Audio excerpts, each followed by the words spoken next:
May attendant pala ako na Christmas party at anniversary ng mga Pilipino sa Islamabad.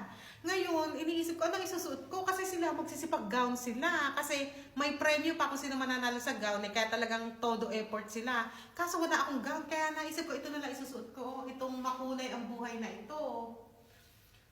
Ano sa tingin nyo? Okay kaya ito? Isukat natin.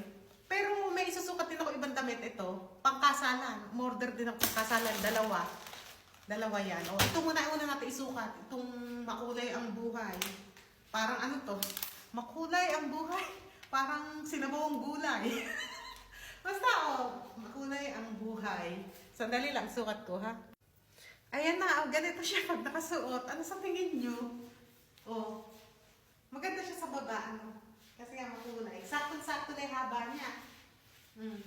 Ganito siya sa likod. Sa harap, ganito.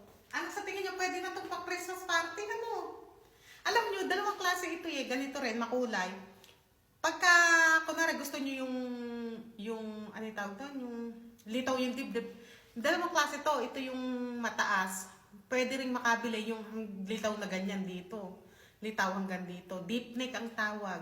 Pero syempre, ito ang in-order ko, yung mataas yung V sa leeg. Ayan, ganyan, Simple lang, pwede na to. Ano, sa tingin nyo? Kung hindi, magsalawal na lang ako pupunta doon. At saka iniisip ko pala, winter, kakayanin ko kaya ito, yung lamig, manipis eh. Baka naman kaya bigla na lang ako manigas doon, mag-yelo ako. O, ito naman ang isukat natin isunod, yung pangkasalan. Ito naman yung pangkasalan. Kulay puti siya. Medyo manipis nga lang pala. Ganyan siya pagka malayo. Tapos pag malapit, ganito. Mura lang to, 3,000 rupees lang yata o 4,000. Ang gusto ko dito, may siya, balahibo ng manok ni San Pedro. Baka kaya magkalagas na to May paganyan siya, kaya ko siya in-order. Dito natuwa ako. Tapos, subukan ko nga kung belta natin. May belta ko rito. Nasira belt. Ano to? Makisabay ka. Tama-tama, nasira ka. Paano ba to? Ayan. Ginoo pa. Paano na to? Nasira.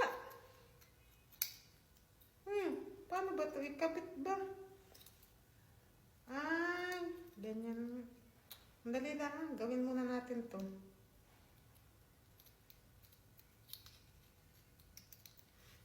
May belt ako dito. Subukan ko nga siya, lagyan ng belt. Kung okay. Ayan, bebeltan ko. Pwede na gumanda-ganda. Pwede siyang may belt. Gumanda-ganda, nung may belt. Yung mga balahibo ng manok ni San Pedro. Ayan, okay nga siya pag may belt. Yung isa naman na isukat natin. Pangkasalan nito, ha? Eto pala yung last. Natatawa ako. Malaki. Malaki silk siya. Tapos malaki. Ba't ba ganito? Kanina ko pa inaayos to. Ba't ganito? Ano ba? Lost thread. Lost thread. Para saan to? Ano ba to? Design ba to na igaganyan? Tapos mayroon siyang tali. Pag gusto mong higpitan, dito, mahihigpitan siya. Hindi talaga sa akin bagay yung mga palda na ganito. Yung kasimpusan ko, utog ng laki eh. Ganito siya. Yung sa braso niya, sobrang laki. Sobrang laki, Kailangan ito ipa-repair. Ina-order ko kasi large. Dapat pala nag-medium ako. Ala pa naman magaling tumahi dito. Hindi sila magagaling masyado tumahi dito, yung mga mananahe. Uwi ko muna yata sa Pinas. Pag uwi ko, tapos patahi ko. Kaso, after 2 years pa ako uwi, maghihintay ito ng 2 taon. Paano kaya ito sa tingin niyo? Problema pa ako dito sa nabili ko na ito. Ano design naman to? Ipa-repair to. Yan na ang magandang gawin, ipa-repair ko.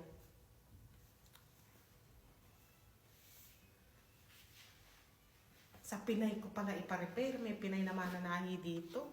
Kaso kailangan ng size kasi hindi ko man masize yung katawan ko pala. Paano kaya yun? Na-problema pa ako talaga. Yung puti na lang ang suotin ko sa kasalan. Wag na to.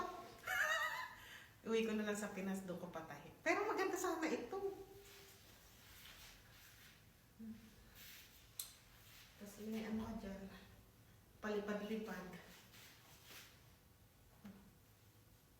Wala pa kasi akong brown, kaya ito binili ko. Pero na-problema talaga ako. Yung puti na lang. Kasi baka a-attend ako ng kasal sa 26 bukas. Pero hindi pa sure kasi yung bayaw ko lang ang inimbita, kaibigan niya kasi. Sabi ko, hindi ba buong pamilya? Sabi ko, kausap mo yung kaibigan mo, sabihin mo, imbitahin din ako. Sige, titingnan ko, sabi kakausapin ko. Pero baka siya lang pumunta. Nalungkot ako, dahil kong biniling damit pang kasala na hindi ko man lang maisuot-suot.